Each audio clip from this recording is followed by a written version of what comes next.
ಮತ್ತು ಅತ್ಯಂತ ಸಹೃದಯ ಸಜ್ಜನಿಕೆಯ ರಾಜಕಾರಣಿಗಳಾಗಿರುವ ನಮ್ಮ ಸಾರ್ವಭೌಮ ಬಗಲಿ ಅವರನ್ನ ಮೊದಲು ಮಾಡಿಕೊಂಡು, ಹಾಗೆ ಈ ಭಾಗದೊಳಗೆ ಒಬ್ಬ ಹೋರಾಟಗಾರ, ಅತ್ಯಂತ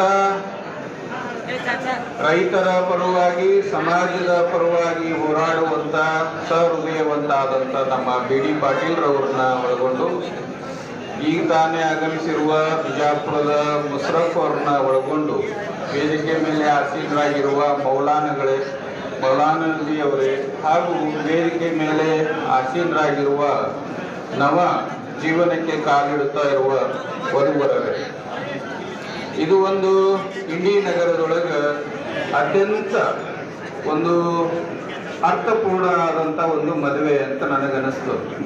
ಇಲ್ಲಿ ನೋಡ್ರಿ, ಮುಸ್ಲಿಂ ಬಾಂಧವರು ಹಿಂದೂ ಧರ್ಮದ ಗುರುಗಳನ್ನ ವೇದಿಕೆ ಮೇಲೆ ಕರೆಸಿ ಸನ್ಮಾನಿಸಿ ಅವರಿಂದ ಆಶೀರ್ವಚನವನ್ನ ಮಾಡಿಸುವಂತ ಒಂದು ಸತ್ ಸಂಪ್ರದಾಯ ಏನು ಇದನ್ನ ನಾಟಿಕಾರ ಪರಿವಾರದವರು ಹಾಕ್ಯಾರ. ನಿಜವಾಗಿ ನೀವೆಲ್ಲ ಒಮ್ಮೆ ಜೋರಾಗಿ ಚಪ್ಪಾಳೆಯನ್ನ ಕಟ್ಟಿ ನಾಟಿಕಾರ ಪರಿವಾರಕ್ಕೆ ಬೆಂಬಲವನ್ನು ಸೂಚಿಸಬೇಕು. ಇದು ಭಾರತ ದೇಶ, ಇಲ್ಲಿ ಹಿಂದೂ ಧರ್ಮ ಮುಸ್ಲಿಂ ಧರ್ಮ ಬಾಂಧವರು ಅಂತ ಏನೂ ಇಲ್ಲ. ಒಬ್ಬ ಕವಿ ಬರೀತಲ್ಲ, ಸಾರೇ ಜಹಾಂ ಸೆ ಅಚ್ಚಾ ಹಿಂದೂ ಸಿತಾ ಹಮಾರ ಏ ಗುಲ್ಗುಲ ಅಂತ ಹೇಳಿ ಬರೀತಾನೆ. ಎಲ್ಲ ಗುಲಾಬಿ ಹೂಗಳು ಇರೋದು ಒಂದೇ ತೋಟದೊಳಗ. ಹಂಗ ಈ ಭಾರತ ದೇಶದೊಳಗ ಅನೇಕ ಧರ್ಮೀಯರಿದ್ರು ಕೂಡ ಭಾರತವನ್ನ ಪ್ರೀತಿಸುವಂತ, ಭಾರತವನ್ನ ಹೆಮ್ಮೆ ಪಡುವಂತ ನಾಗರಿಕರು ಮಾತ್ರ ನಮಗ ಬಹಳ ಮುಖ್ಯ. ಅದೇ ರೀತಿ ಒಳಗ ಈಗೇನು ದೇಶದೊಳಗ ಹೆಚ್ಚು ಕಡಿಮೆ ಹಿಂದೂ ಮುಸ್ಲಿಂ ಬೇರೆ ಬೇರೆ ಅನ್ನುವಂತ ಭಾವವನ್ನ ಸೃಷ್ಟಿ ಮಾಡುವಂಥದ್ದು ಬಹಳ ಜನ ರಾಜಕಾರಣಿಗಳೇ.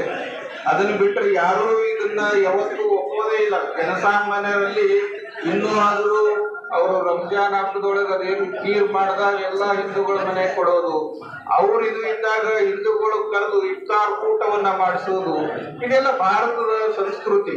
ಈಗ ನಾವು ಹೇಳಲ್ಲ, ದೀಪಾವಳಿ ಆಚರಣೆ ಒಳಗ ದೀಪಾವಳಿ ಅನ್ನೋದ್ರೊಳಗೆ ಅಲಿ ಅದಾನ, ರಂಜಾನ್ ಅನ್ನೋದ್ರೊಳಗೆ ರಾಮ ಅದಾನ ಅಂತೇಳಿ ನಮ್ಮ ಹಿರಿಯರೇನು ಹೇಳ್ಕೊಂಡು ಬಂದಾರ.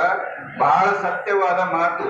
ಎಲ್ಲ ಒಂದೇ, ನಾಮ ಹಲವು ಅಂದಂಗೆ ಭಗವಂತ ಒಬ್ಬನೇ ಇದ್ರು ಕೂಡ ನಾಮ ಹಲವು. ಆದ್ದರಿಂದ ಇವತ್ತೇನು ನಾಟಿಕಾರ ಪರಿವಾರದವರು ಒಂದು ಇಡೀ ನಗರದೊಳಗೆ ಹೊಸ ಕ್ರಾಂತಿಯನ್ನ ಮಾಡ್ಯಾರ.